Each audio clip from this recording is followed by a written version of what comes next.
Bonjour, bon après-midi. Mon nom est Eli, je travaille à Google Mountain View, donc aux États-Unis, et aujourd'hui je vais prendre quelques minutes pour vous parler un petit peu de comment nous essayons de protéger les inbox Gmail contre les malwares. Je vais vous donner une petite vue de comment, depuis quelques années, même depuis le début, nous utilisons les méthodes de machine learning et d'IA pour protéger les utilisateurs. Si vous souhaitez les slides, je les ai mis en ligne, vous pouvez les suivre et les télécharger, simplement en allant sur le lien qui est fourni ici. Donc, en particulier, j'avais envie de vous parler d'un des projets de recherche sur lequel on a participé avec l'équipe de Gmail, puisque moi je fais partie de l'équipe de recherche. Et en 2019, à l'époque, déjà, Google protégeait, on filtrait à peu près déjà 300 milliards de documents par semaine pour protéger contre les malwares. C'est une tâche qui est un petit peu compliquée parce que, en fait, si on réfléchit à cette échelle, on n'a que quelques millisecondes pour être capable de faire une décision et on doit en faire des millions par seconde.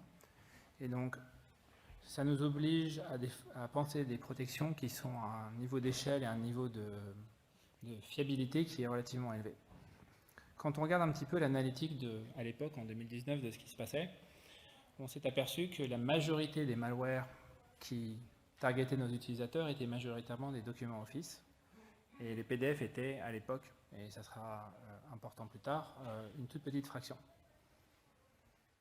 Donc, en faisant de l'analyse, puisque nous on fait partie de l'équipe recherche, une de nos directives est d'essayer de comprendre et d'anticiper les besoins de nos produits. Et donc, en regardant quels étaient les blind spots de notre protection, on s'est aperçu que 25% à l'époque des documents Office malicieux qui, comme on l'a vu, représentaient la majorité des malwares, étaient évadés par les détecteurs qu'on utilisait, ou du moins en partie évadés. Et donc, un des projets que nous avions démarré, c'était cette idée de développer un détecteur complètement personnalisé et complètement unique à Google, qui allait répondre aux besoins d'augmenter la détection pour que le nombre de malwares qui touchent les utilisateurs, que ce soit Gmail utilisateur ou Workspace qui est Gmail professionnel, on réduise le nombre de malwares qui affectent nos utilisateurs.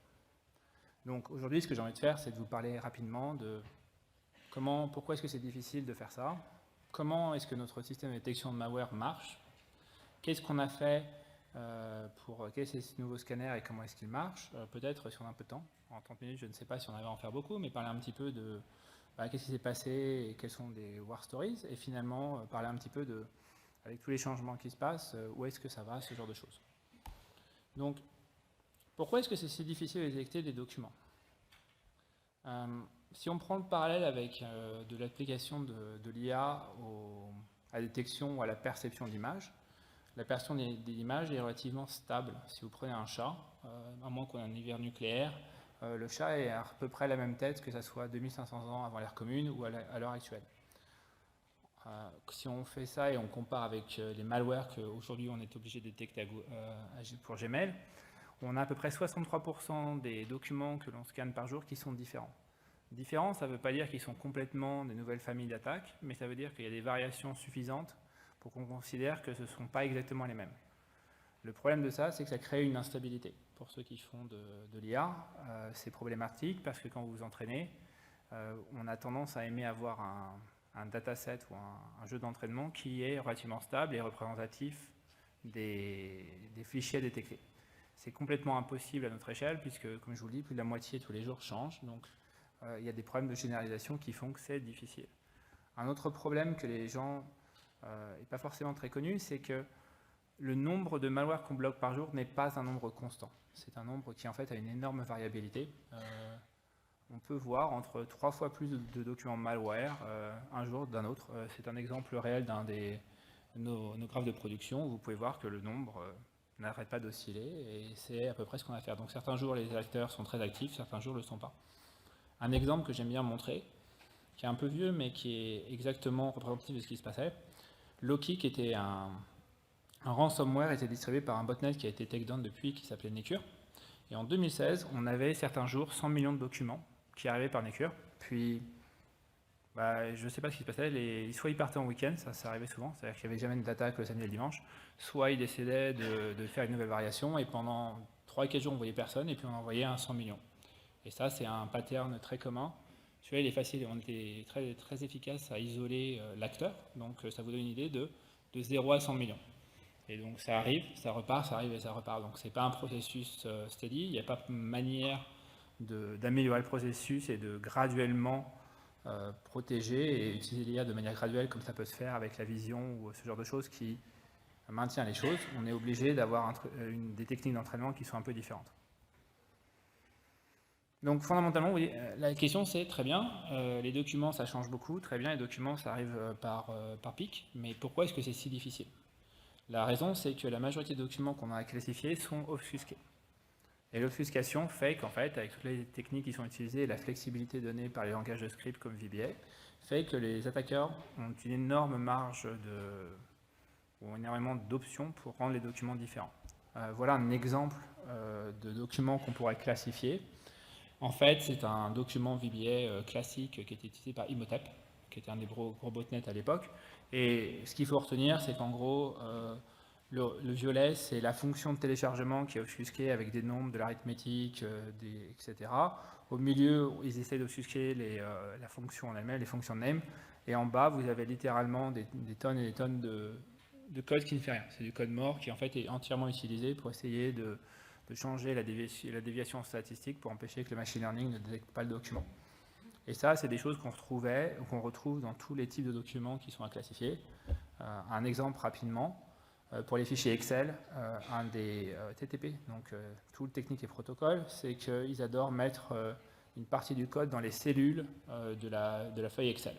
Donc après, le machine learning, on est obligé, en utilisant de l'analyse statique, etc., de combiner ce que voit l'utilisateur et ce qu'il y a dans les scripts pour pouvoir en fait rapiécer et fournir au machine learning une vision complète du document. Donc ça, ce sont des choses qu'ils font de manière routinière.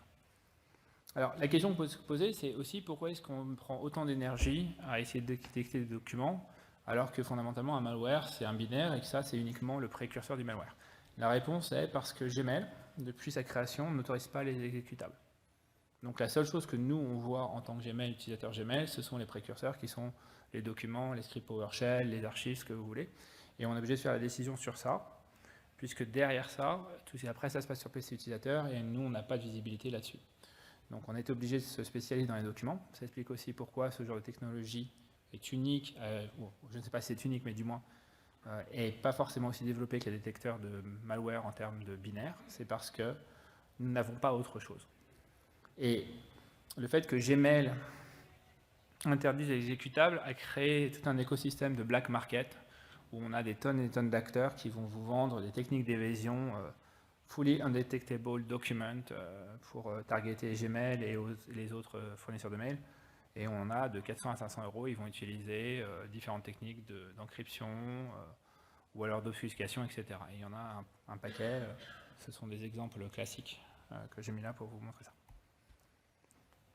Donc, si on sait ça, la question c'est très bien, comment est-ce que nous on fait pour contrer ce genre de menaces et comment est-ce qu'on fait pour protéger vos inbox.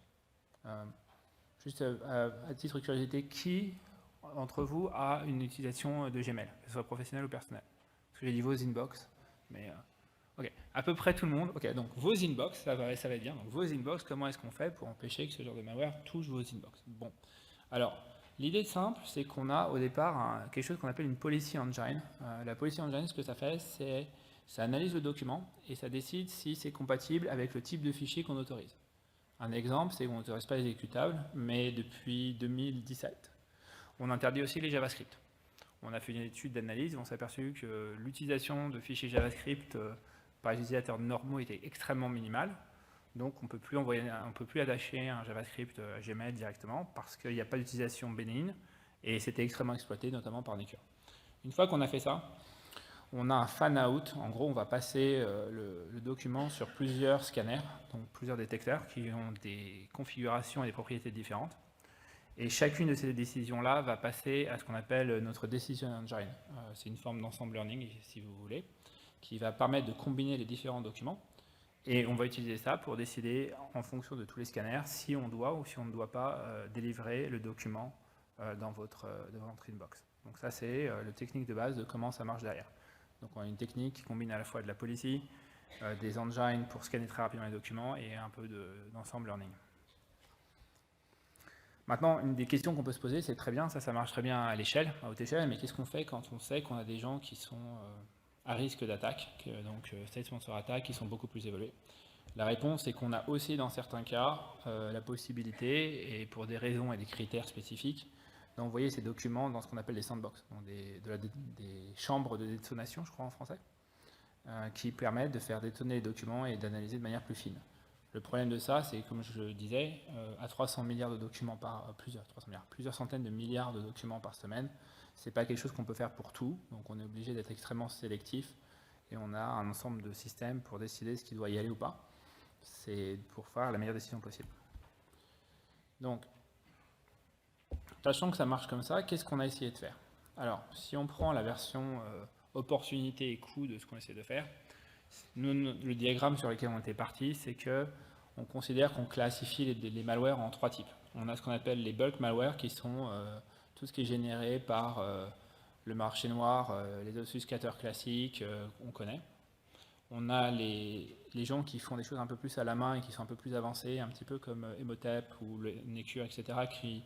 Ce sont des attaquants qui ont de l'expertise métier, mais qui font encore une fois du large scale. Et puis tout à droite, on a les gens qui font handcrafted, spécifique à un acteur, une compagnie, etc., dont du state sponsor, et ceux-là, ou qui utilisent des zero day, et ceux-là, il faut des sandbox. La chose, c'est qu'entre les bulk malware et les sandbox, il y a un énorme gap qui est qu'on voudrait quelque chose qui détecte un peu mieux, mais qui ne coûte pas aussi cher que les sandbox pour qu'on puisse le déployer à grande échelle. Et donc, toute la partie recherche qu'on a été faire, c'est comment est-ce qu'on arrive à obtenir de remplir ce gap qu'on avait et comment est-ce qu'on le développe. Donc, à Google, on appelle ça un moonshot. Donc, comment est-ce qu'on fait un moonshot? Ça a 3 parties. C'est quel problème qu'on essaie de résoudre. Comment est-ce qu'on fait pour détecter les documents malicieux? On entend parler tous les jours, alors je sais bien qu'il y a de la saturation à propos de l'IA, mais l'IA a toujours fait partie de ce que nous on fait pour Gmail, que ça soit depuis 20 ans quasiment maintenant. Le spam classifier, la détection de spam était directement construit dans les premiers jours. Et puis maintenant, on a toutes ces features collaboratives qui arrivent, mais l'IA était quelque chose qui est toujours naturel à Google, donc c'est ce qu'on a utilisé. Et donc on s'est dit, très bien, on va appliquer l'IA pour la détection de malicieux de documents. Et comme je le disais, je comprends bien qu'il y a de la fatigue sur tout ce qui est IA, etc. Mais dans le cas présent, c'était quelque chose qui faisait beaucoup de sens, et c'était en 2019. Et la raison est qu'on a énormément de données, puisqu'on a énormément de malware qui passe, donc on a une énorme base d'entraînement.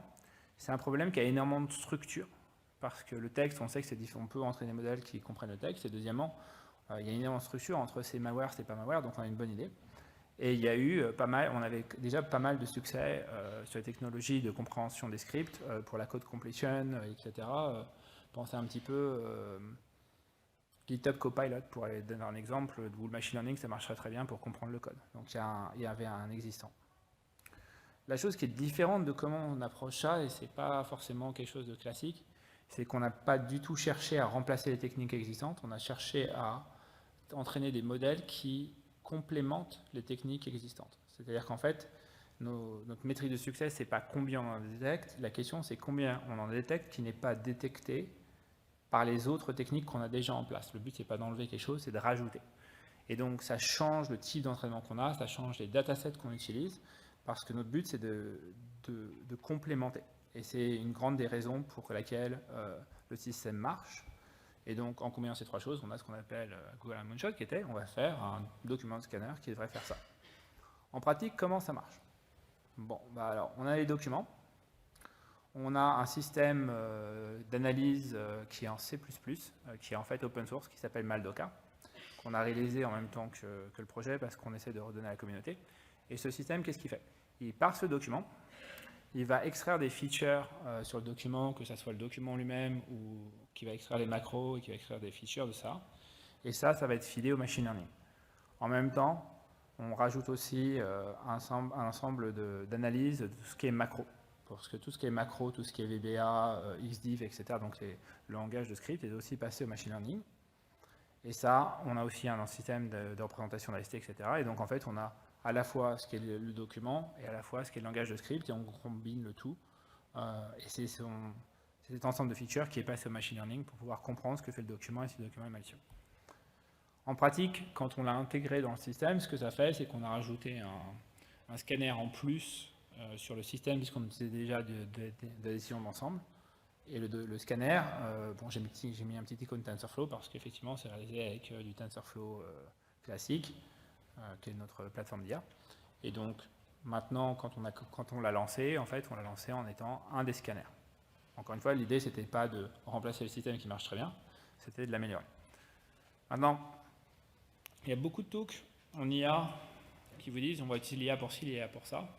Nous, ce qu'on aime bien faire, c'est se poser la question, est-ce que ça marche? Est-ce qu'il y a vraiment un gain à faire ça? Est-ce que c'est de la complexité? Est-ce que c'est du gimmick? Ou est-ce que ça aide vraiment nos utilisateurs? Alors, la réponse est oui, ça marche. Alors, je vous ai fait un petit breakdown, et c'est le breakdown sur l'année 2021, si je me rappelle bien. Donc, j'ai voulu prendre une année complète quand j'ai préparé le talk, donc j'ai voulu prendre un an complet de données. Sur l'année complète de 2021, le scanner, pour les documents Office documents, et je suis bien précis, les documents Office, on est capable de détecter 36% de plus avec le machine learning a augmenté de 36% de capacité de détection. C'est la partie bleue. La partie verte, c'est la partie qui en fait est détectée à la fois par notre scanner de documents IA et par les autres techniques qu'on avait en place. Et la partie jaune, et c'est important aussi d'en parler, c'est la partie qui n'est pas détectée par l'IA, mais qui est détectée par les autres techniques. Et on voit bien que l'IA n'a pas tout remplacé, mais elle a contribué 30%. Et le truc qui a été extrêmement important et qui a vraiment, je pense, réduit majoritairement le taux d'infection, c'est que quand on a des attaques en burst, donc en pic, comme je vous ai montré au début, dans ces cas-là, le machine learning, des fois, fait jusqu'à 178% de plus que le reste. Donc il y a certains moments dans l'année où, et je vous montrerai des graphes dans une minute, le machine learning, en fait, fait 2 fois plus que tout le reste combiné. Et donc c'est vraiment pour ça, et pendant que les 2 dernières années, si vous n'avez pas eu trop de malware dans votre inbox, c'est vraiment parce qu'il y avait ce système-là qui était derrière, qui permettait de protéger contre des choses qui ne marchaient pas, qui évadaient les techniques classiques. Donc voilà, je m'arrête là. En fait, je plaisante parce que je voudrais quand même vous donner plus de contenu. Je vous ai promis de regarder derrière et de vous montrer vraiment sérieusement. Voilà un graphe de production. Et c'est littéralement un screenshot que j'ai pris parce que je voulais vraiment montrer ce qui se passait derrière et comment c'était la vision interne des choses. Ça, c'est notre graphe de production. Et ce graphe, vous avez le vert, comme d'habitude, qui est détecté par l'IA, et jaune, et les techniques classiques, et jaune, c'est détecté uniquement par les techniques classiques. Et ça, c'est le bleu, c'est ce qui est détecté par notre nouveau scanner. Et ça, c'est littéralement jour par jour. Donc voilà, si vous posez la question de savoir à quel point ça a aidé les gens, la réponse est, il y a certains jours, vous pouvez le voir, ça va jusqu'à 150, 170% de plus. Et certains jours, il n'y a pas beaucoup. Ça dépend des jours, c'est complètement non stable, comme on en avait parlé. Mais ça, c'est la détection additionnelle qui a été faite grâce à l'utilisation de l'IA. Encore une fois, étant scientifique, j'aime bien aussi présenter le fait que le système est imparfait et traiter le plus précis possible.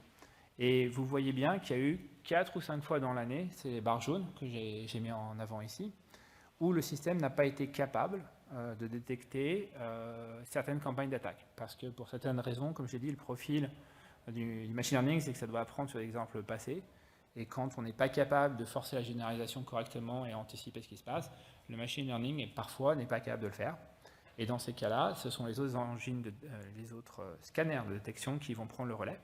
Mais donc, on a eu quelques ratés dans l'année et effectivement, ça existe. Donc, encore une fois, ce n'est pas pour dire que le système il est parfait, c'est pour dire que le système apporte une valeur ajoutée qui va aider à protéger les utilisateurs. Alors, si on zoome un peu plus et qu'on est vraiment très concret, qu'est-ce qui se passe quand on a une attaque? Où est-ce que le machine learning il apporte de la valeur? Si on zoome sur un temps de quelques heures, qu'est-ce que ça fait? Ça, c'est une attaque classique qu'on a vue et c'est coupé, donc c'est une attaque du 2 décembre. Et on peut voir que c'est une attaque réelle qui est sur quelques heures. Donc le Y, c'est quelques heures et le X, c'est le volume. Ça, c'est la détection pour tous.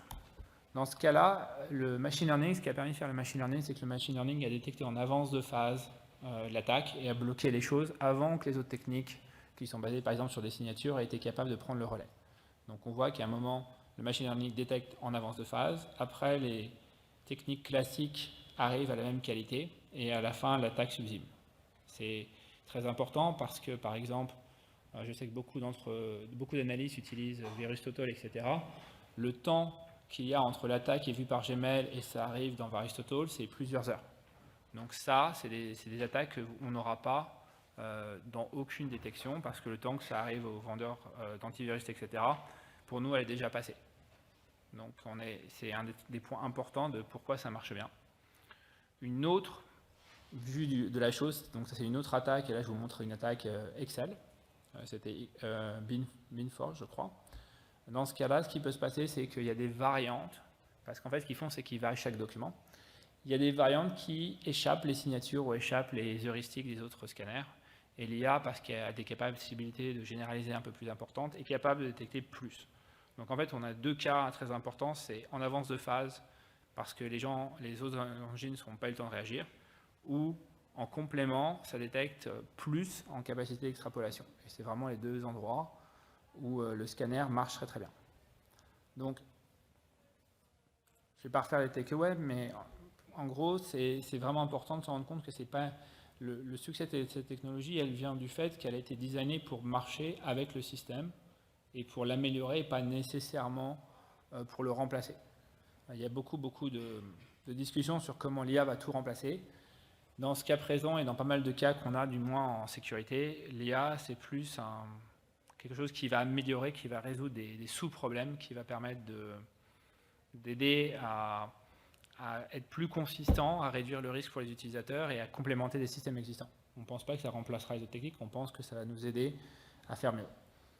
Donc, rapidement, parce que j'ai 5 minutes, je voulais parler un petit peu d'Imhotep. C'était le plus grand botnet à l'époque, il a été take down depuis, mais Imhotep était de très très loin le botnet qui envoyait le plus de documents malicieux.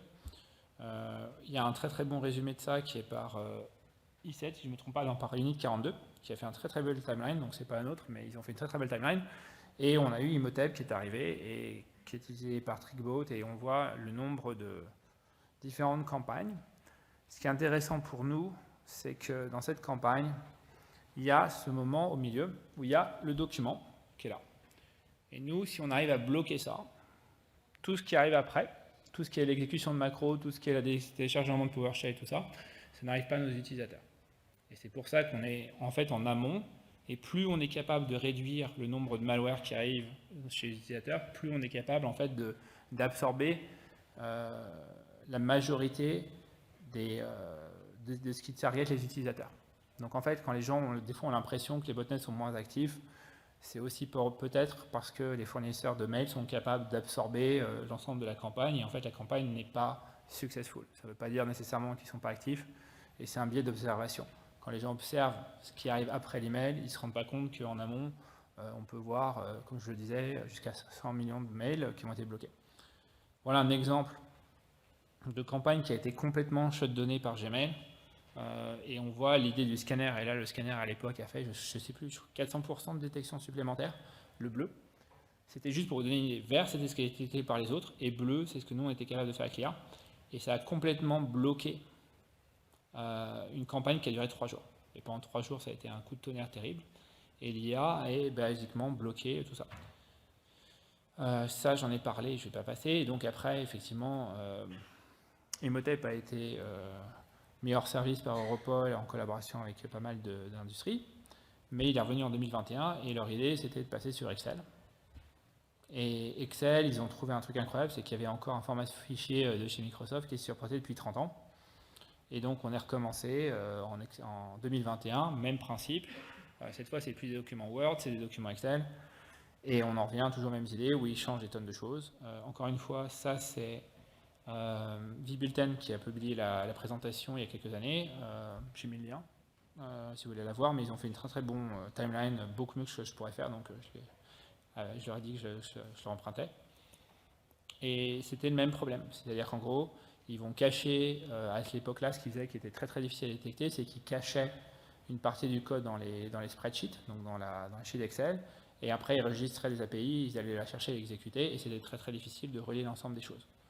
Donc nous, ce qu'on avait fait de notre côté, c'est qu'on a réagi à ça en s'apercevant que c'était un nouveau TTP, et on a étendu notre système pour gérer les Excel 4, qui est ce vieux fichier d'il y a 20 ans.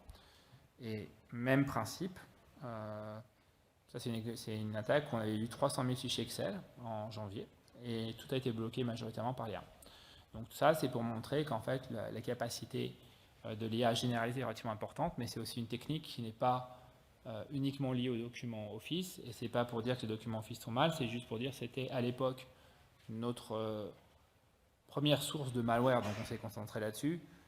Après, ça a évolué de Excel, on applique la même technique, et on pense que c'est une technique qui est intéressante pour l'industrie, et c'est intéressant de communiquer dessus, parce que c'est une technique qui a l'air de marcher pour l'ensemble des langages de script, du moins de notre point de vue, et ça apporte une valeur ajoutée, donc on pense que c'est utile d'avoir ça comme technique de protection, que ce soit Gmail ou pour autres produits.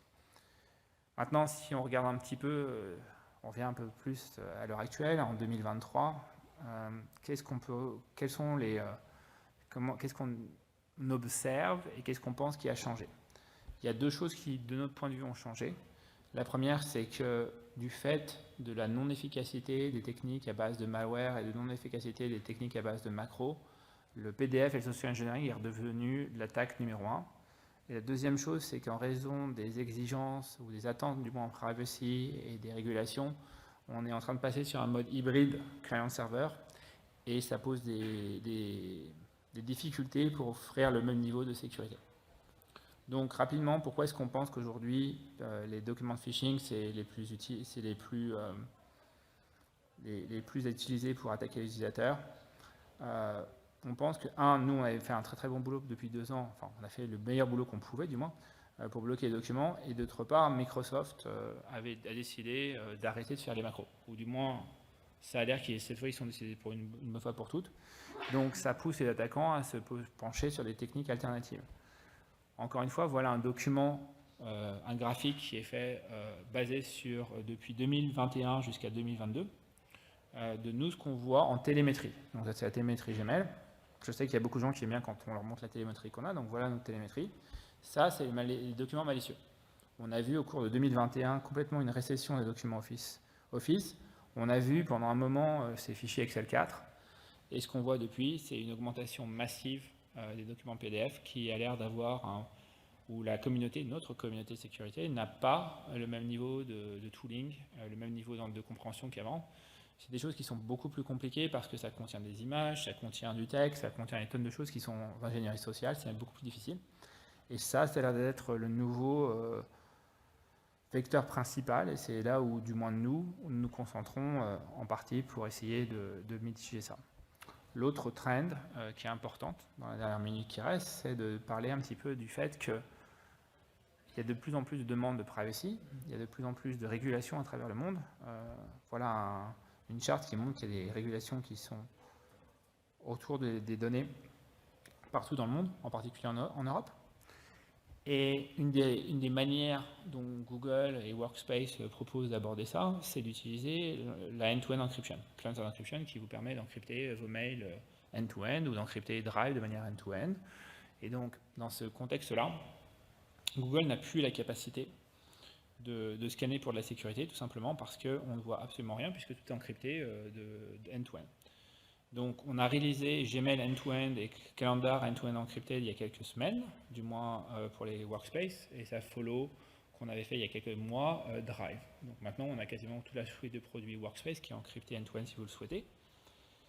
Nous, du point de vue sécurité, puisque comme je vous le disais, on est une équipe de recherche et notre directive première c'est la protection des utilisateurs, c'est comment est-ce qu'on va faire pour protéger les utilisateurs quand on n'est pas capable de scanner le contenu. Alors, il y a un trade-off, ici il y a l'utility entre on veut plus de privacy, on veut plus de sécurité, c'est difficile. Est-ce qu'on peut essayer d'amener plus de features sur du end-to-end encrypté? Il y a pas mal de directions qui existent, comme rajouter du on-device model, rajouter du conditional computing, c'est-à-dire des enclaves, ou des techniques un peu plus avancées de crypto comme le morphisme. On essaie d'explorer un peu tout. La seule chose que je voulais mentionner, parce que j'ai pas beaucoup de temps, c'est vous dire qu'on essaie en ce moment avec les modèles on-device. Ça a des difficultés parce que les téléphones ou les navigateurs web, ça n'a pas la même puissance de calcul qu'un serveur. Mais on a fait des progrès et par exemple, on est assez content des progrès qu'on est en train de faire, par exemple, pour la détection d'URL malicieuse on-device. On est capable d'avoir des choses qui sont à 20 millisecondes d'exécution sur un navigateur normal avec une précision qui n'est pas mauvaise. C'est dans l'ordre de 90%. C'est pas aussi bon que Safe Browsing ou le scanning server-side, malheureusement, mais par rapport à il y a un an, on n'était pas aussi bon. On essaie de closer le gap. Et nous, c'est un peu ce qu'on va essayer de faire, je pense, dans quelques années prochaines, c'est essayer de trouver des solutions pour accommoder les demandes de régulation et de privacy, et essayer de faire au mieux pour essayer de protéger en même temps. Et encore une fois, c'est quelque chose qu'on n'arrivera pas forcément à faire aussi bien dû aux contraintes techniques. Voilà. Bon, les conclusions, c'est les mêmes. Et comme je vous remercie de votre attention, merci d'être venu aujourd'hui. J'espère que ça vous a intéressé. Et si vous avez des questions, n'hésitez pas. Merci beaucoup.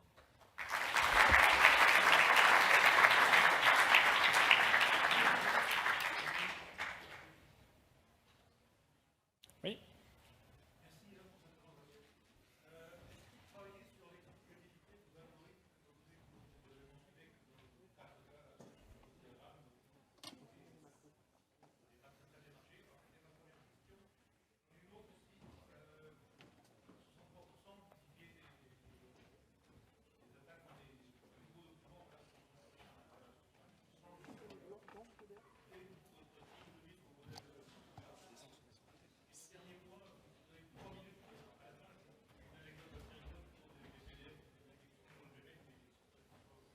Alors la première question, c'est est-ce qu'on fait de l'explainabilité pour comprendre ce qui se passe?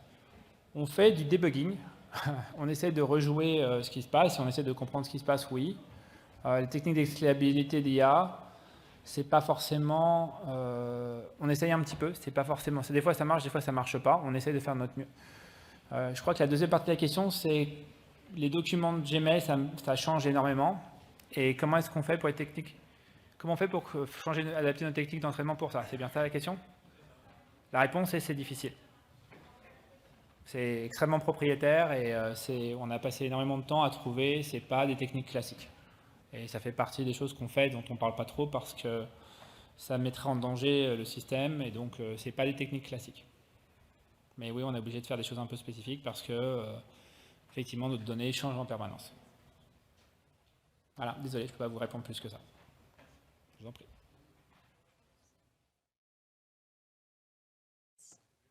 Merci. Bonjour. Vous avez parlé de documents Office et de fichiers, donc, mais vous ne parlez pas du tout des liens dans les mails. Que fait l'intelligence artificielle là-dessus? Les liens malicieux qui renvoient donc vers des sites compromis, etc., avec des charges sur ces sites-là. D'accord. Alors, la question, c'est une très bonne question, c'est qu'est-ce qu'on fait pour les mails ou du moins ou même les attachements qui ne contiennent que des URL qui redirigent les utilisateurs sur des sites malicieux. Dans le cas où ce n'est pas du end-to-end encrypted, donc en gros, on peut voir le contenu, on a Safe Browsing. Et Safe Browsing, que vous pouvez utiliser aussi et qui protège Gmail, qui protège aussi Google Chrome, les navigateurs web et Android, a un système à la fois de détection, on a un ensemble de détection de machine learning, etc., pour l'analyse des pages, etc., qui se fait. Ce n'est pas forcément utilisable pour tous les liens qu'il y a dans les Gmail, parce que si vous avez un lien unique, on ne peut pas visiter des liens qui contiennent pour unsubscribe ou confirmer un email. Donc on ne peut pas visiter tous les liens. Donc on a quand même une difficulté quand le lien est là. Donc on scanne les mails. Quand on scanne les mails pour la sécurité, on prend le lien et en généralement on prend en contexte la réputation du sender, la réputation du receiver, un ensemble de signaux en plus Virus total. Virus total aussi ou pas? Des bases de données comme je l'expliquais, les mails malicieux que nous on voit, on les voit plusieurs heures avant Virus Total en fait. On est les premiers à les voir, donc, et on a énormément de données utilisateurs. Pas pour le cas des URL justement. Alors pour le cas des URL, on utilise Safe Browsing. Et Safe Browsing est dans Virus Total et on peut regarder nos indices de performance comme tous les scanners normaux. Donc Google littéralement ne fait pas plus avec Virus Total que n'importe quel vendeur d'AV. On offre notre AV de la même manière, etc. Donc on est exactement équivalent. Donc on fait beaucoup d'IA sur le contenu des mails, on combine énormément la réputation. La réputation du mail, la réputation sender, la réputation des IP, la vélocité, ce genre de choses est vachement utile. Dans le cadre du end-to-end encrypted, on n'a rien de tout ça. Et donc, c'est là ce que je mentionnais, c'est qu'aujourd'hui, juste l'analyse pure de contenu en email, de l'URL en lui-même, c'est ce document, ce que je montrais là, on est à peu près sur le phishing à 90% de réussite. C'est pas parfait parce que ça n'attrape que certains patterns qui sont connus. Ça a des difficultés, il y a des caveats dont je n'ai pas parlé, comme à quelle vitesse on est obligé de l'updater pour que ça ne soit pas obsolète. Mais on essaye de faire de la prédiction pure de liens. C'est ce qu'on essaie de faire. Ça ne sera jamais parfait, ça ne sera pas aussi bien, parce qu'on n'a pas la capacité de crawler ou quoi que ce soit. On va essayer de faire ça. J'espère que ça répond à votre question. Et j'abuse un petit peu, deuxième question. Vous avez parlé justement de end-to-end encrypted. Ouais. Qu'est-ce que vous faites avec les fichiers zip chiffrés, encryptés justement? Est-ce que l'IA peut faire quelque chose, au moins détecter dans le mail qu'il y a un truc suspicieux? Parce que jusqu'à présent, Gmail ne l'annonce pas, ne fait pas de bandeau, ni jaune, ni rouge, ni quoi que ce soit, sur des fichiers zip chiffrés. Et c'est dommage. C'est pas facile. Je vous remercie de votre confiance qu'on soit capable de faire quelque chose là-dessus. C'est encrypté. Si on n'a pas le mot de passe, on ne peut pas le décrypter. Hein. De toute façon, on ne va pas décrypter. Donc Mais au moins prévenir, quoi. On peut dire que c'est encrypté, mais est-ce que c'est bien ou c'est pas bien? Ça peut être encrypté pour des raisons de sécurité. C'est pas forcément nécessairement un indicateur de malice. Donc c'est difficile de faire quelque chose. Je suis d'accord que c'est un problème. Mettre une alerte, juste mettre une alerte. C'est une possibilité. On a fait des tests. C'est un sujet difficile. On est d'accord qu'il y a des malwares qui sont dans des fichiers d'archives encryptés, pas forcément zip, aussi rares, etc. C'est quasiment tous les zips chiffrés. Hein. Chez nous, en tout cas, c'est ça. Dès qu'un zip chiffré arrive, c'est une merde. Oui, je comprends bien. Je comprends bien qu'il y a certaines personnes qui le voient comme ça. Quand on regarde la télémétrie au niveau mondial, c'est un peu plus nuancé. C'est pas facile. Mais je reconnais que c'est un vrai problème. Je suis entièrement d'accord et c'est un sujet sur lequel il y a certainement de la capacité d'amélioration, pour sûr. Absolument. Après. Oui, dernière question, ok. Très bien.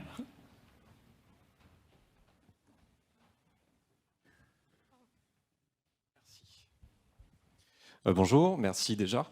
Est-ce que votre moteur d'analyse est en lien avec certains organismes gouvernementaux? Je pense notamment au CRTFR qui est capable de nous alerter en avance si jamais une campagne de malware va cibler notre secteur d'activité spécifique.